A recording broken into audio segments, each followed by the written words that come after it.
मुख्यमंत्री बजूलाल शर्मा फिलहाल संबोधित करें, सुनिए।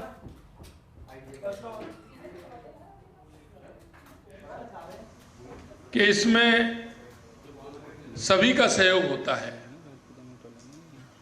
और वो सहयोग सीआईआई का बहुत बड़े मन के साथ हमें मिल रहा है।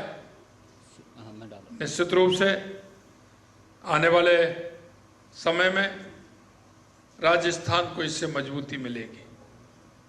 सीआईआई न केवल समिट के आयोजन में एक महत्वपूर्ण भूमिका निभाई है, बल्कि निवेशकों और राज्य सरकार के बीच एक मजबूत सेतु का काम करने का भी कार्य किया गया है। सीआईआई ने अपने संगठनात्मक कौशल से इस समिट को एक ऐसा प्लेटफॉर्म बना दिया है जहां विचारों का आदान प्रदान और साझेदारी और भविष्य के विकास की एक मजबूत नींव रखी जा रही है।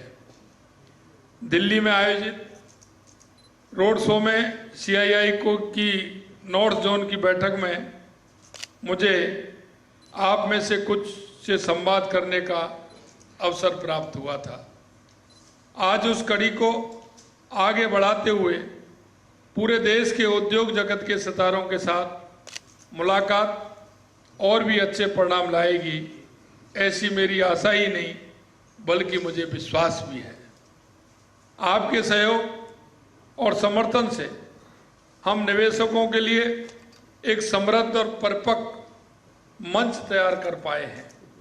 हमने सरकार के कार्यकाल के प्रथम वर्ष में भी इस समिट का आयोजन इसलिए किया है ताकि प्राप्त निवेश प्रस्तावों को धरातल पर उतारने के लिए हम सभी आवश्यक कदम ठीक ढंग से उठा सकें। साथ ही इस समिट को राज्य में पहली बार ग्लोबल इन्वेस्टमेंट मीट के रूप में इसलिए आयोजित किया जा रहा है ताकि इस एक तरफ राजस्थान के उद्योग को अंतर्राष्ट्रीय बाजार मिल सके, वहीं दूसरी तरफ विभिन्न देशों के निवेशक भी राजस्थान में निवेश कर प्रगति की गति को और बढ़ा सके।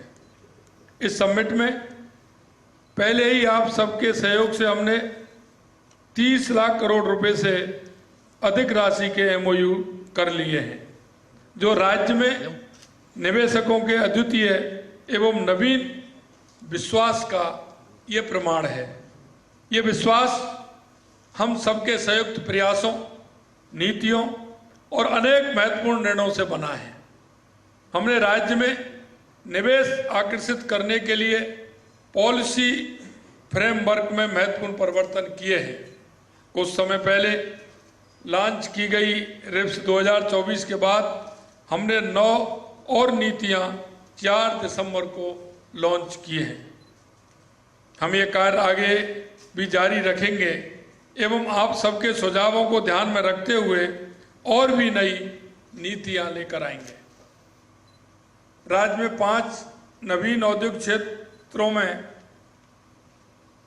सत्तासर जिला बीकानेर, बलरिया जिला सवाई माधोपुर, जटलाव जिला सवाई माधोपुर, रामसर जिला बाड़मेर, राजस जिला नागौर नामकरण हमने श्री राम जानकी औद्योगिक क्षेत्र कर भूखंड आवंटनों के लिए हेतु खोल दिया गया है और इनका नामकरण भी हमने कर दिया गया है। साथ ही 8 और औद्योगिक क्षेत्र बिचून जयपुर, दुब्बी विदरका सवाई माधोपुर, चडुआल आबू रोड, झाक सेकंड जोधपुर, बवाई झुंझुनू, गणेश्वर सीकर, पालरा विस्तार अजमेर एवं रामनगर थोप बालोत्रा की स्थापना का कार्य भी हमने प्रारंभ कर दिया है। 53,000 किलोमीटर लंबी सड़कें, 9 ग्रीनफील्ड एक्सप्रेस वे तथा ऊर्जा के क्षेत्र में 30 गीगावाट से 5 वर्षों में 125 गीगावाट के लक्ष्य को सामने रखकर हम तेजी से आगे बढ़ रहे हैं। साथ ही राज्य के कोने कोने में पानी की पर्याप्त उपलब्धता हेतु व्यापक एवं महत्वाकांक्षी प्रयास प्रारंभ कर दिए गए हैं, जिसके नतीजे शीघ्र ही आपके सामने आएंगे। हम कौशल विकास, आधारभूत ढांचा, निवेश के लिए सकारात्मक वातावरण, पारदर्शी व्यवस्था, नवाचारों को बढ़ावा देने और बदलती तकनीकों के साथ बदलाव के हर एक पहलू पर काम कर रहे हैं ताकि राज्य की अर्थव्यवस्था मजबूत और स्थिर हो और निवेशकों का विश्वास कायम रह सके। आइए हम मिलकर राजस्थान को विकास और निवेश और रोजगार के एक नए युग में ले जाने के लिए साथ मिलकर काम करें। राज्य की अर्थव्यवस्था को 5 वर्षों में दोगुनी करने के लक्ष्य को प्राप्त करने में आप सभी का योगदान रहे, क्योंकि मुझे पता है कि राजस्थान में बहुत बड़ी संभावना है। आप किसी भी क्षेत्र में देखेंगे तो आपको संभावना ही संभावना नजर आएंगी। राजस्थान क्षेत्रफल की दृष्टि से देश का सबसे बड़ा प्रदेश तो है ही, लेकिन आप अगर इसे देखेंगे, चाहे वो मिनरल हो, चाहे वो खनिज के स्टोन, कोई भी हो, क्योंकि यहाँ 85 प्रकार के मिनरल पाए जाते हैं। लगभग 58 प्रकार के मिनरलों का यहाँ काम चल रहा है। चाहे हम इस क्षेत्र में हो, चाहे पेट्रोमैक्स के क्षेत्र में हो, चाहे प्राकृतिक गैस के क्षेत्र में हो, चाहे हम पर्यटन के क्षेत्र में हो, चाहे शिक्षा, चिकित्सा, ऑटोमोबाइल, हम किसी भी क्षेत्र में राजस्थान में बहुत बड़ी संभावना है। इसलिए मैं आपसे कहना चाहता हूं, आइए हम सब मिलकर के इस राजस्थान की प्रगति में अपनी सहभागिता निभाते हुए हम राजस्थान को आगे बढ़ाएं।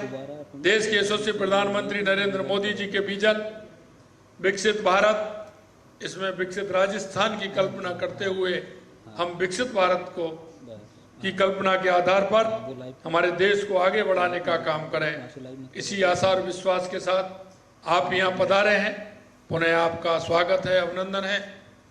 हम 9, 10, 11 लगातार 3 दिन रहने वाले हैं। हमारे राइजिंग राजस्थान के कार्यक्रम जो रहेंगे, निश्चित रूप से आपके आने से उनमें और उत्साह और उमंग बढ़ेगी। अंत में मैं इतना ही कहना चाहता हूँ, पुनः आप सभी का स्वागत, अभिनंदन। जय हिंद, जय भारत, जय राजस्थान। बहुत बहुत धन्यवाद।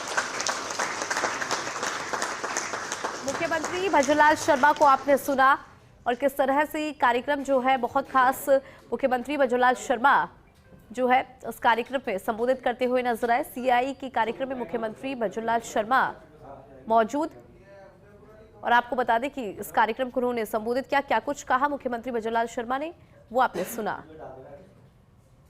किस तरह से उद्योगपतियों के लिए ये राइजिंग राजस्थान खास होने वाला है। राज्य सरकार कई और नीतियां लेकर आएगी, उसका जिक्र उन्होंने किया। मुख्यमंत्री भजनलाल शर्मा के संबोधन में जो कुछ खास बातें थी वो हम आपको बता रही हैं। क्या कुछ मुख्यमंत्री भजनलाल शर्मा ने कहा वो बता देते हैं। उन्होंने कहा, पूरे देश के उद्योग जगत के सितारों के साथ मुलाकात और समिट में 30 लाख करोड़ की MOU हो चुके हैं। राज्य सरकार और भी कई नीतियां लेकर आएंगी।